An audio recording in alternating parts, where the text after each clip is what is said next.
So hi guys, today we have question 18 from objective 1, chapter 15, wave motion and waves in a string. The question says, the fundamental frequency of a string is proportional to, and we have 4 options given.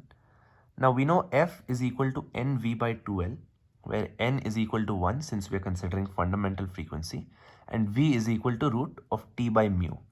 Or we can have f is equal to 2n plus 1 into v by 4l, where n is 0 and again v is equal to root of t by mu. Now the first case, nv by 2l, is when the string is tied at both ends, right? So we have no open end. Whereas the second case is when one end of the string is free to move, whereas the other end is fixed.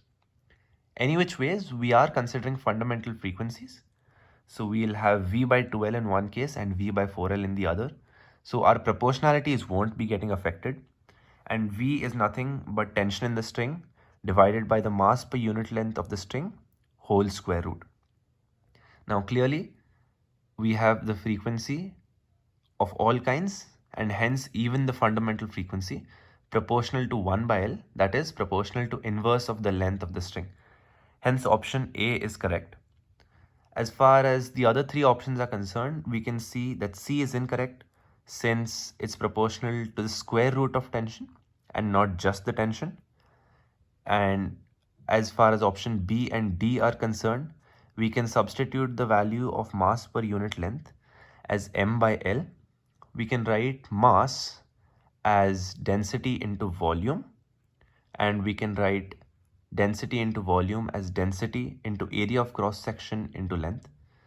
And note that mass per unit length is a constant, so it's not like we'll cancel or add any effect of the mass per unit length factor into the original L. Mass per unit length is a constant, and option B and D are also incorrect since it's proportional to 1 by root over of density and proportional to 1 by diameter, and hence only option A is the correct answer.